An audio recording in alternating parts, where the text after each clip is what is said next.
നമസ്കാരം. പഴയങ്ങാടിയിൽ അമ്മയും കുഞ്ഞും പുഴയിൽ ചാടി ആത്മഹത്യ ചെയ്ത സംഭവത്തിൽ കൂടുതൽ വിവരങ്ങൾ പുറത്തുവരികയാണ്. റീമ എന്ന യുവതിയുടെ ആത്മഹത്യക്കുറിപ്പിലാണ് ഭർത്താവിനെയും ഭർത്തൃമാതാവിനുമെതിരെ ഗുരുതരമായ ആരോപണങ്ങൾ ഉയർന്നത്. കഴിഞ്ഞ കുറേ കാലങ്ങളായി താൻ അനുഭവിച്ച മാനസിക പീഡനങ്ങൾ, അവഹേളനങ്ങൾ എന്നിവയാണ് കത്തിൽ വിശദീകരിച്ചിട്ടുള്ളത്. ഭർത്തൃമാതാവ് ഒരിക്കലും സമാധാനം നൽകിയിട്ടില്ല. എന്നെയും കുട്ടിയും അമ്മയുടെ വാക്കുകേട്ട് ഭർത്താവ് കമൽരാജ് വീട്ടിൽ നിന്ന് ഇറക്കി വിട്ടു. മകനെ അവർക്ക് വേണമെന്ന സമ്മർദ്ദം സഹിക്കുവാൻ വയ്യ. എന്നെ പോലുള്ള പെൺകുട്ടികൾക്ക് ഈ നാട്ടിൽ നീതി കിട്ടില്ല. കൊന്നാലും ചത്താലും നിയമം കുറ്റം ചെയ്തവർക്കൊപ്പമാണ്. സ്വന്തം കുട്ടിയോടുള്ള ഇഷ്ടം കൊണ്ടല്ല, അമ്മ ജയിക്കണമെന്ന വാശി കൊണ്ടാണ് ഭർത്താവ് കുഞ്ഞിന് ആവശ്യപ്പെടുന്നത്. അവർ എന്നോട് പോയി ചാകുവാൻ പറഞ്ഞു. ഭർത്തൃമാതാവ് എപ്പോഴും വഴക്ക് പറയും. എന്നെയും ഭർത്താവിനെയും എപ്പോഴും തമ്മിൽ തല്ലിക്കും. കുറിപ്പിൽ പറയുന്നത് ഇങ്ങനെയാണ്. PSC പരീക്ഷയുടെ ഹാൾ ടിക്കറ്റിൽ എഴുതിയ കുറിപ്പാണ് പുറത്തു വന്നിട്ടുള്ളത്.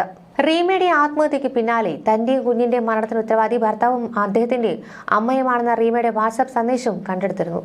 ഭർത്താവുമായി അകന്ന് റീമ സ്വന്തം വീട്ടിലായിരുന്നു താമസിച്ചിരുന്നത്.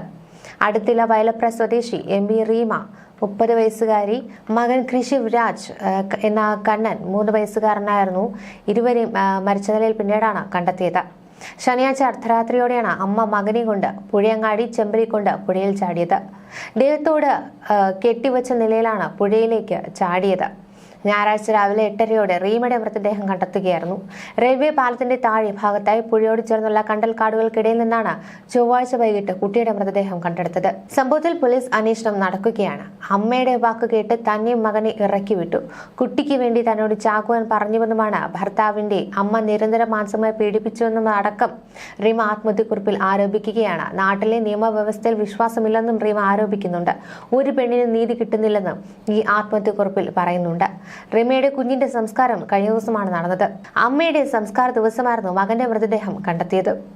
റീമ ഭർത്തൃ വീട്ടുകാരുമായി അകന്നു കഴിയുകയായിരുന്നു. ശനിയാഴ്ച ഈ മാതാപിതാക്കൾ വീടിന്റെ മുകളിലത്തെ നിലയിൽ ഉറങ്ങാൻ പോയ ശേഷം രാത്രി 12:30യോടെയാണ് മകൻ കൃഷിവ് രാജിനെയും എടുത്ത് സ്കൂട്ടറിൽ റീമ ചെമ്പലിക്കൊണ്ട് പുഴയോരത്തേക്ക് എത്തിയത്. പാലത്തിലൂടെ കുട്ടിയുമായി നടക്കുന്നത് കണ്ട പ്രദേശവാസി കാര്യം തിരക്കുവാൻ എത്തുമ്പോഴേക്കും കുഞ്ഞുമാൻ പുഴയിലേക്ക് ചാടുകയായിരുന്നു. 2015-ലായിരുന്നു റീമയുടെ വിവാഹം. കഴിഞ്ഞ വർഷം മാർച്ചിൽ കണ്ണപുരം പോലീസിൽ റീമ ഗാർഹിക പീഡന പരാതി നൽകിയിരുന്നു.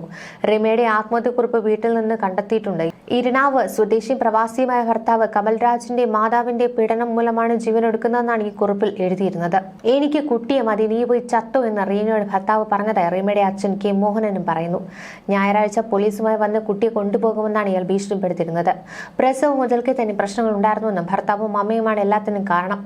തക്കതായ ശിക്ഷ അവർക്ക് ലഭിക്കണമെന്നും യുവതിയുടെ അച്ഛൻ ആവശ്യപ്പെട്ടു. ഞങ്ങളുടെ മരണത്തിന് ഉത്തരവാദികൾ എന്റെ ഭർത്താവും അവരുടെ അമ്മയുമാണെന്ന് ശനിയാഴ്ച വൈകിട്ട് 6:02 റീമ സ്വന്തം വാട്സാപ്പിൽ കുറിപ്പിട്ടത്. മരണശേഷം മൊബൈൽ ഫോൺ പരിശോധിച്ചപ്പോഴാണ് ഈ തെളിവുകളൊക്കെ കിട്ടിയെന്നും ബന്ധുക്കൾ പറയുന്നു. 3 വയസ്സുള്ള മകനെ ദേഹത്ത് ചേർത്ത് കെട്ടിയായിരുന്നു പുഴയിലേക്ക് ചാടിയത്. ന്യൂസ് ഡെസ്ക് മലയാളി വാർത്ത.